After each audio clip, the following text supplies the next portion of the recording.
Today, we are stepping into a moment where everything changes in seconds. What starts as quiet suspicion suddenly hits like a shockwave, and you can hear it in his voice. He's not confused anymore. He's crushed. The word devastated isn't just emotional. It's defining the entire direction of the story. This is the exact point where doubt turns into painful clarity. You can feel that something serious has already unfolded before this moment. And now the truth is beginning to surface. It's not loud, it's not dramatic yet, but it's heavy. And that silence, that pause, is what pulls you in.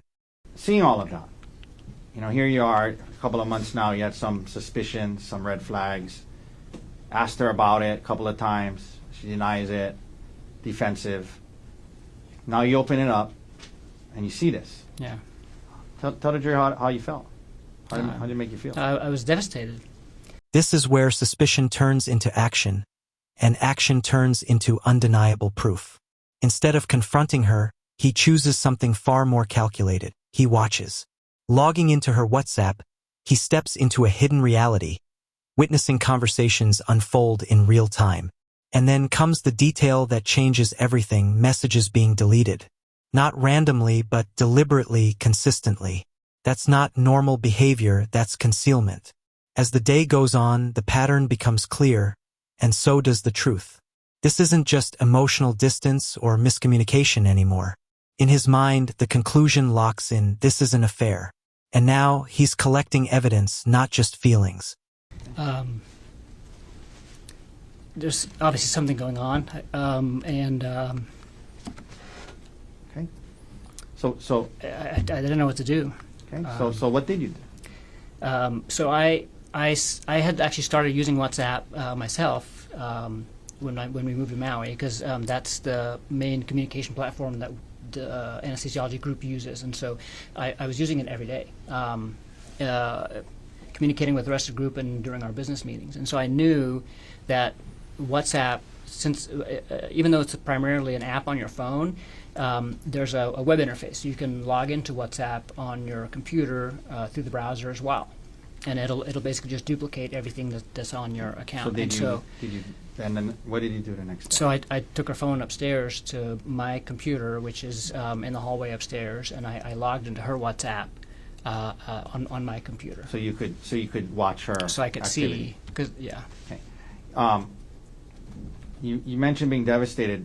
I mean, prior to this, did you have any, aside from, we talked about the red flags, but marriage-wise, I mean, everything seemed okay? Everything seemed fabulous. We were we were very happy together.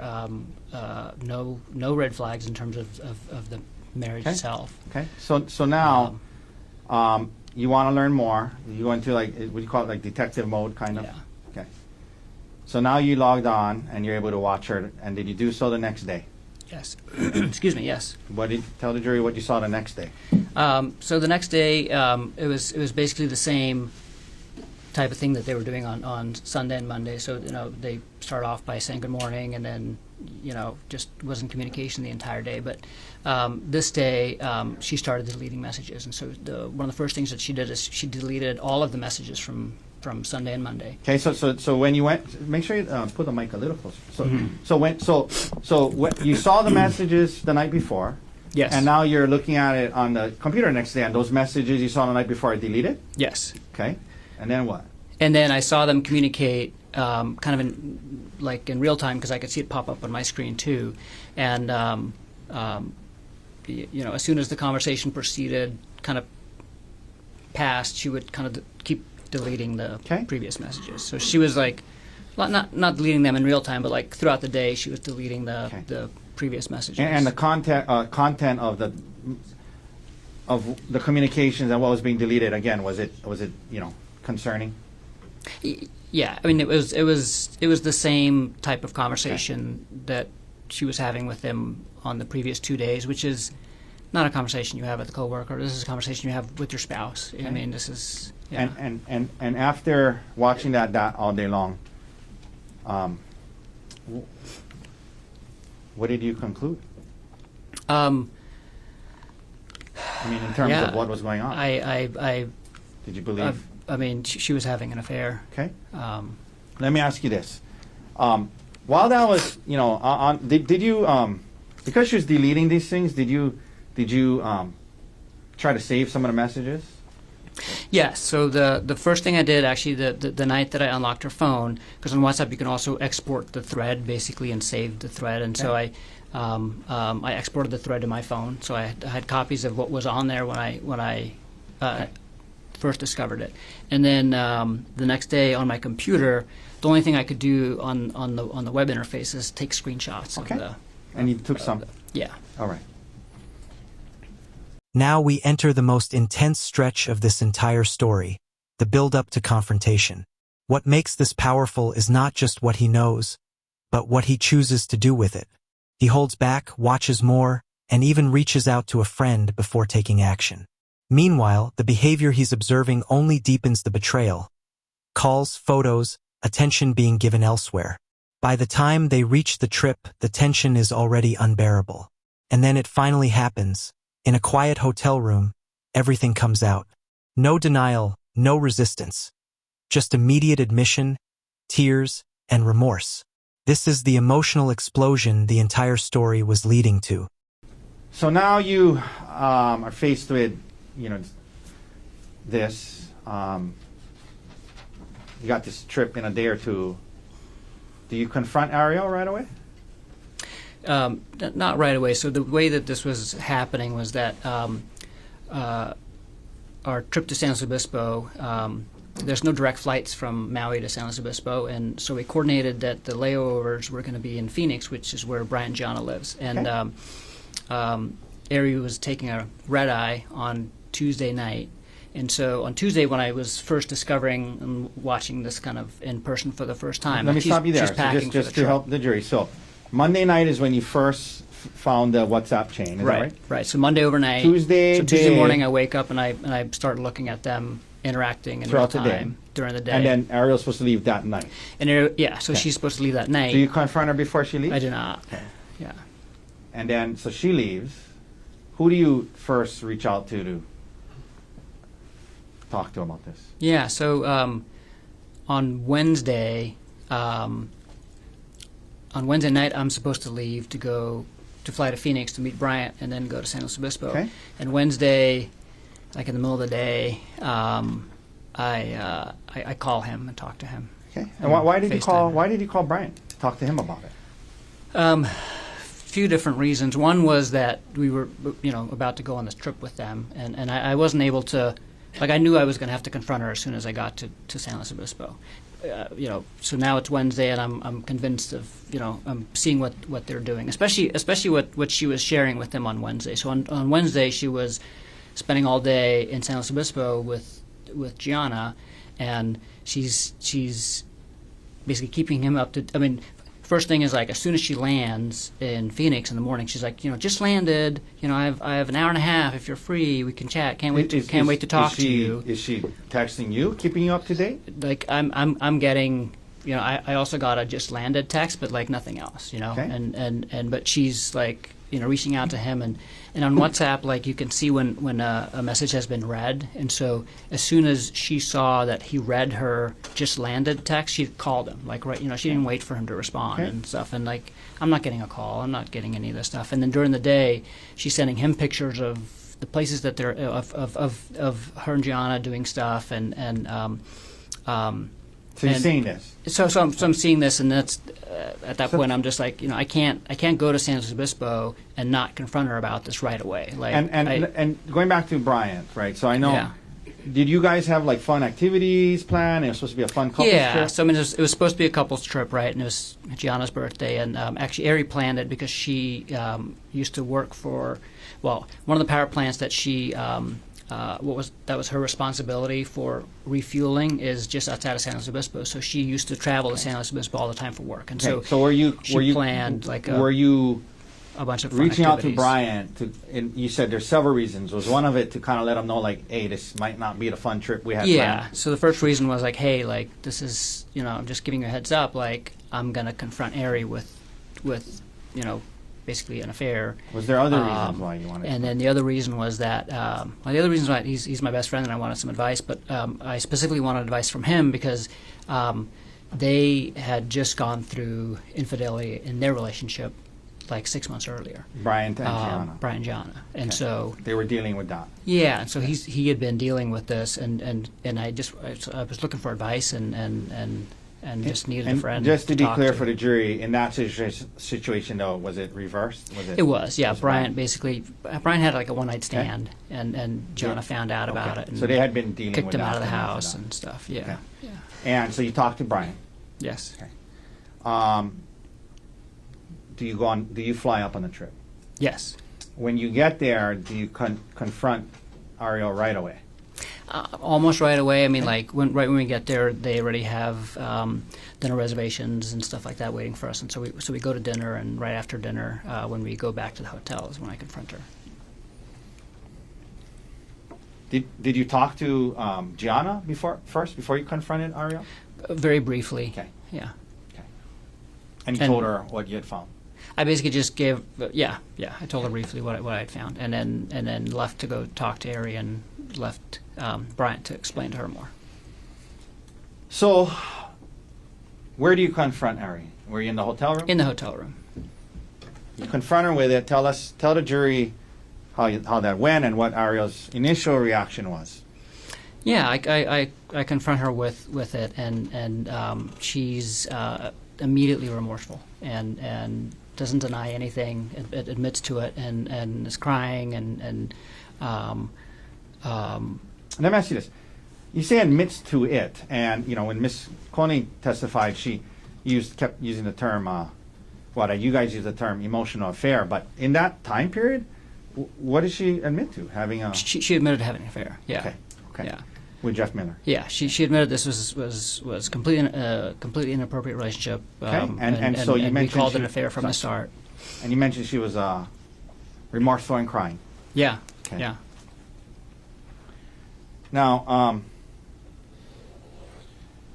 here we are now in San Luis Obispo. This is going on. What was your emotional state like at the time? In other words, what were you thinking needed to happen? And you guys were going to try to work this out or not, or while you're on the trip?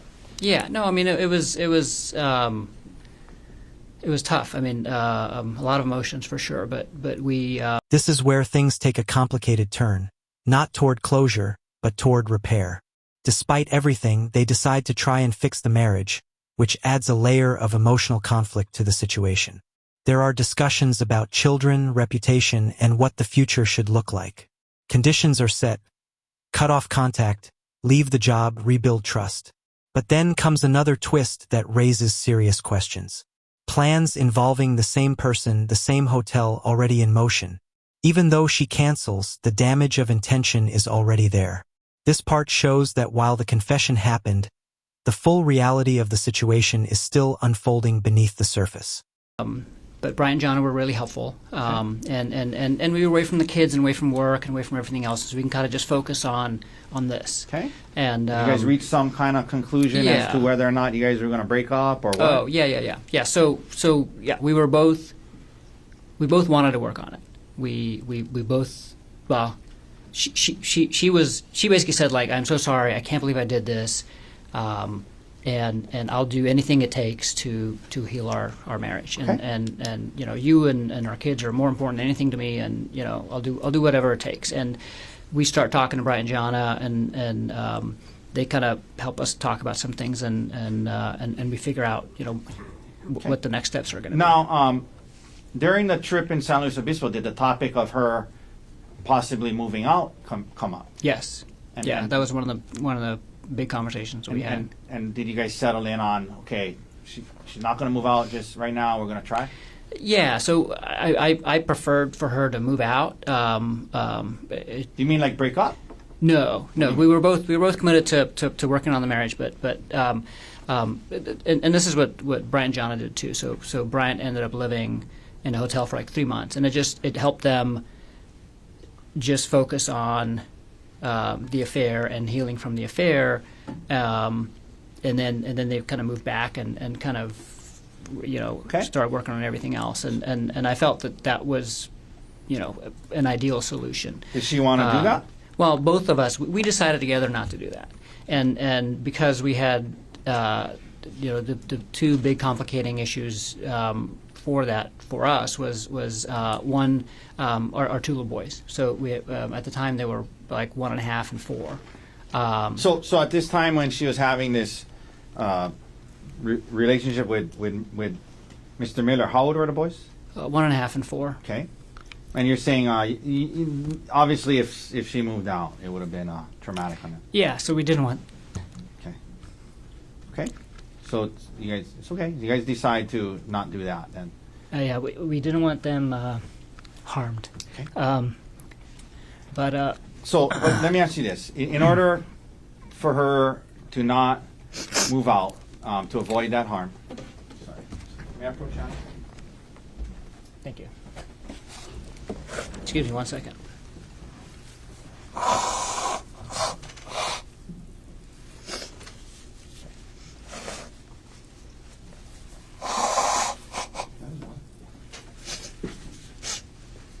You want water? Yes, please. You mentioned the kids. Was there did Ari have other concerns about her moving out?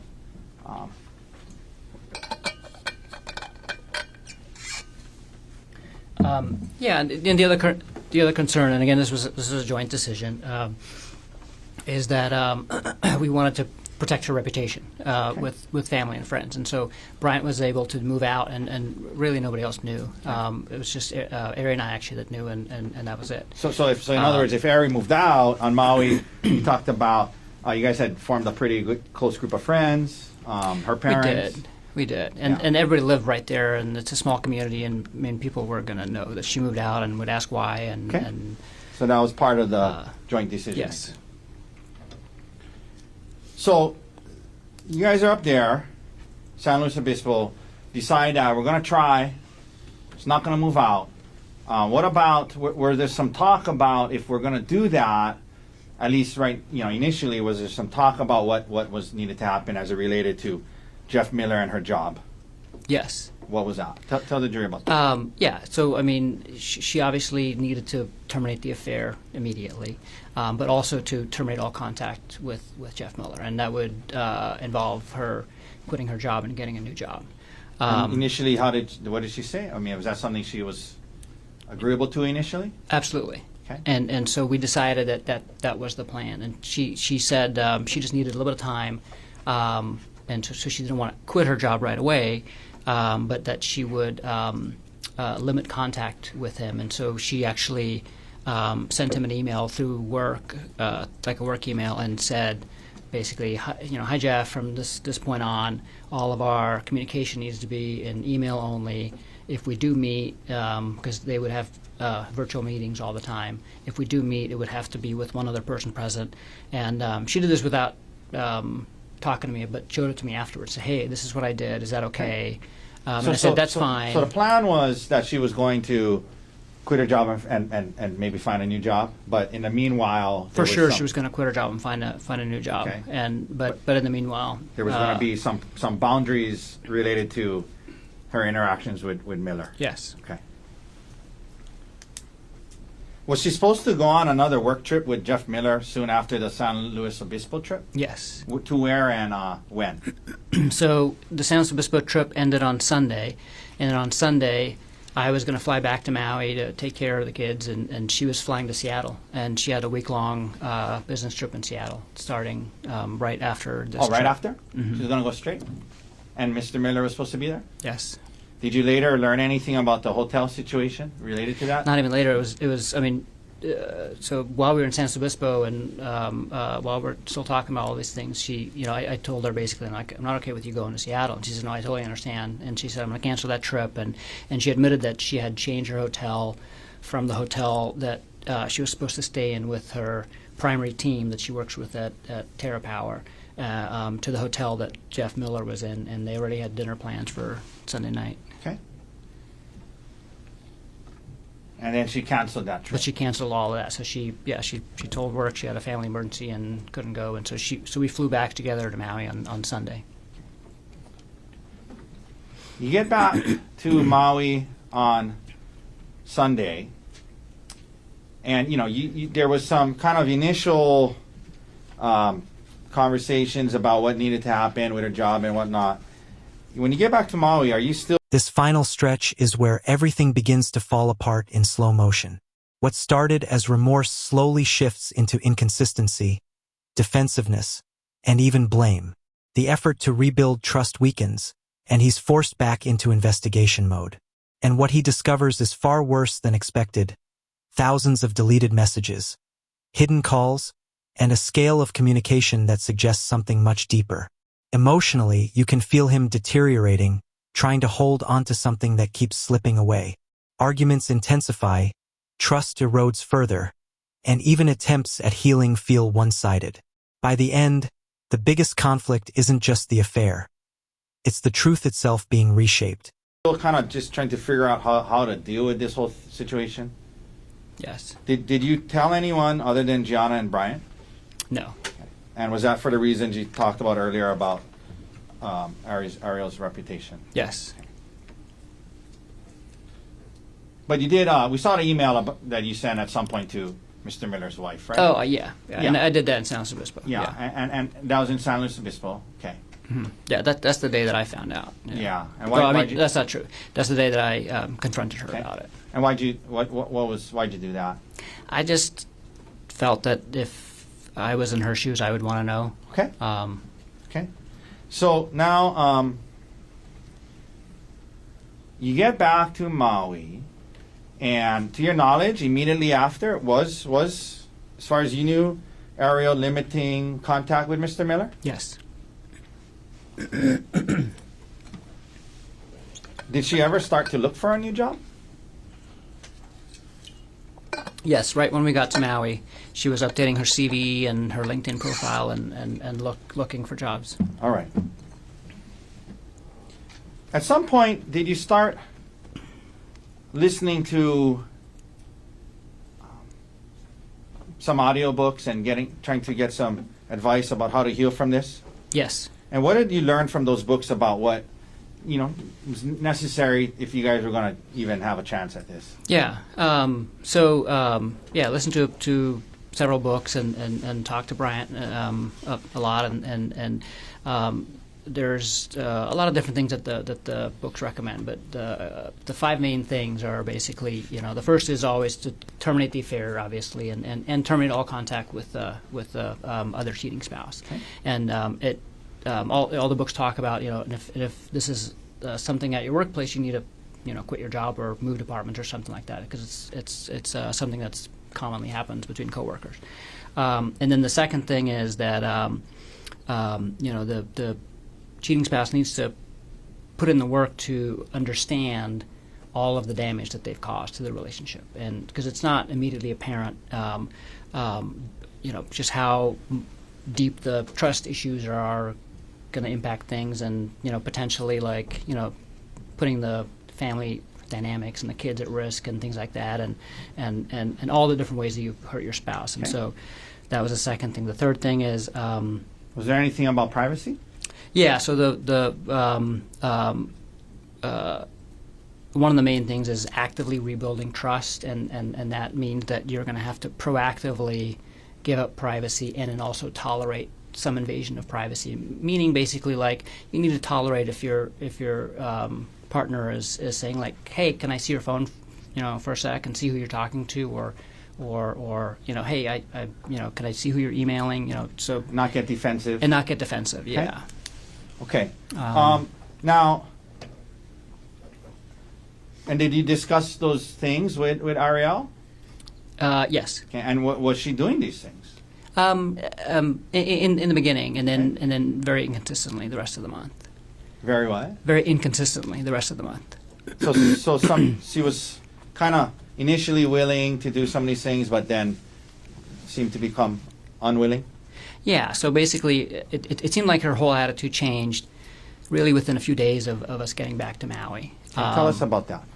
She started minimizing the affair and trying to say that it wasn't a big deal, and she started blaming me for the affair and just saying well, you caused some of these things, and some of the telling me some of the things that I was doing that potentially contributed her doing. Was doing the was she affair. open to your questions about, hey, let me see your phone, or who are you calling? Like on and off, she would get defensive and get irritated at me, basically asking those things. So when she was kind of now backing off of some of the things you guys initially had agreed to, did that cause you to kind of go into detective mode again and look into, try to obtain more information about the extent of her relationship? Yeah. Okay, and Yeah. what new information, if any, did you learn at that point? I was trying to talk to her about the affair and just trying to get more details, because we didn't talk about it in detail in San Luis Obispo. We were just kind of talking about big picture. Are we going to stay together? Okay. Are we going to move But out? she admitted all to these it, though, things. right? Yeah, she admitted Okay. to it. And then later, a few weeks later, I was looking, and the two main things that I found out. Let me just back up. So I was trying to ask her more questions about the affair, and she wouldn't basically engage Okay. and answer questions. And so everything that I found out is I basically found out on my own. And I found out that when they were in South Africa on our phone bill, actually, there's records of them texting just through regular text, like up through past like 10 o'clock on that night that she never got back to me. Okay. And then again, like a 1-minute phone call at 5:30 the next morning, local time, and I was like, that seems odd. And then Okay. in that combined with in the work thread that they had on the WhatsApp, not the personal one, the work one, the next morning they're talking about work stuff, but then they're also talking about how they can barely stay awake and they're both so tired and So that made things. you wonder. Yeah, I just. Okay, what that else did made you me, learn? What else new things did you concern. learn? And then the other thing was just the sheer scope of the number of deleted messages, because I saw that WhatsApp has a statistics area where you can go to for the app that shows you how many total messages have been sent or received since the last reset So what did of you the see? app, and she had deleted over 10,000 messages Over- during that time. Over what period of time? I'm assuming during, Okay. So the thread was created on June 4th, and I'm not sure when. She said that the affair started after the South Africa trip, is what she admitted to Okay. me. So it was either over 3 months or 6 months. Okay, did you start doing some But it's like, rudimentary 50 mapping again? 50 to 100, or like 60 to 120 messages a day. Okay. During that time if it's averaged throughout the whole day, and then Okay. 19 hours of phone and video calls too. Okay. This is probably a dumb question, but did that make you feel better or worse about the situation? No, it made me feel worse, and I was just feeling worse about the whole situation overall, because it takes some time to kind of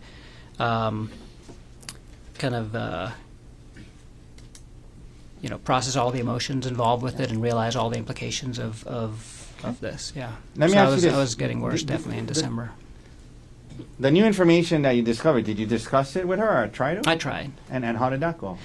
She really wouldn't engage about anything with the affair. She kept saying, like, stop asking me questions. It feels like you're asking me 21 questions, like, things like that. After, this new information and now it's kind of seems like it's regressing her attitude, did you ever ask her to move out in December again? I did. Yeah. Tell us how many times 2 times. and what happened?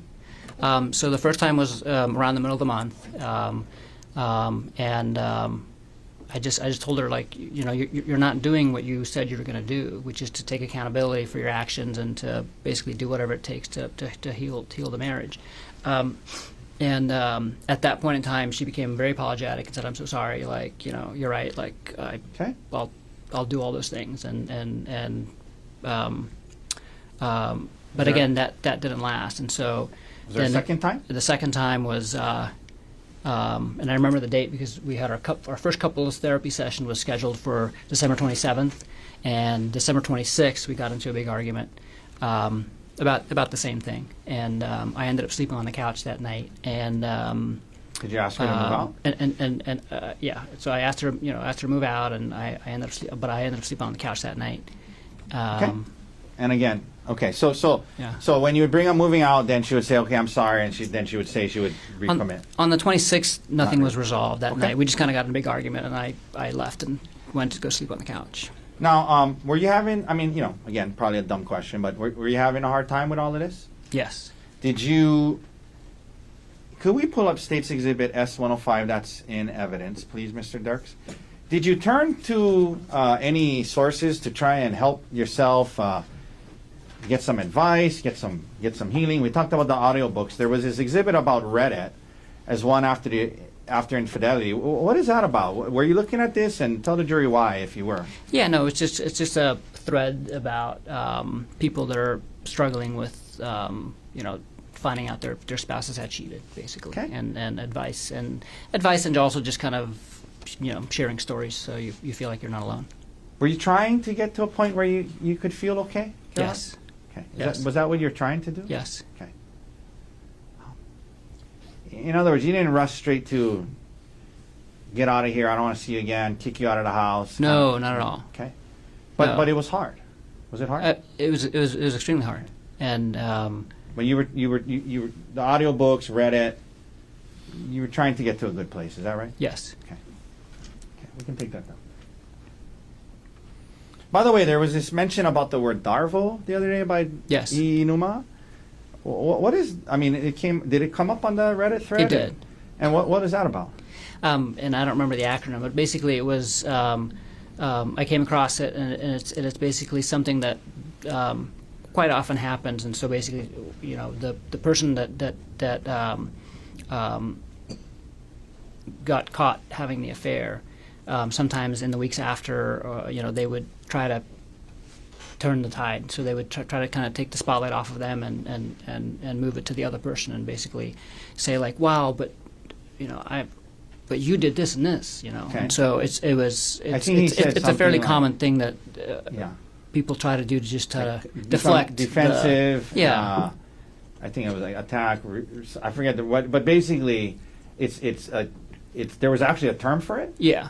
And from what you read, it's when the person who did the cheating tries to deflect and kind of turn it back on you. Exactly. Did that resonate with you when you learned about that Yes. term, Darvo? Yes. And why was that? Because that's what she was doing. Like Okay. so throughout December, it just felt like she was, minimizing what she had done, and then she started bringing up all these things about our relationship, other things. Okay, and I'm going to get to that. The audiobooks, can we pull up Exhibit D 126, please? Did you both listen to an audiobook called How to Help My Spouse Heal from My Affair?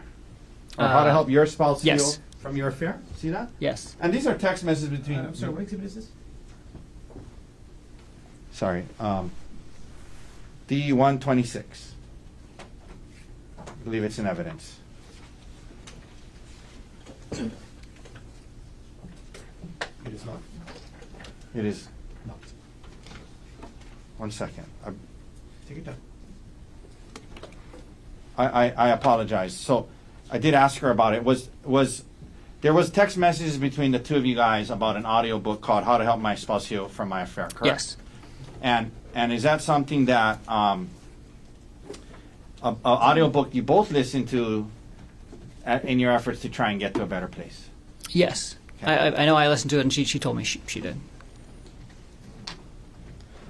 Now, you heard her testify that she told the detective that her interactions with Mr. Miller were some flirty texts. From what you saw back then and discovered, was that an accurate description of the extent of her relationship with Mr. Miller? Not at all. Proper impeachment. And No, overrule. prior inconsistent. Understand. Overrule. Let me ask that again. You had conversations with Ariel where she admitted to the affair, yes? Yes. You saw the communications that she had with Mr. Miller, correct? Yes. There was all this stuff you just talked about.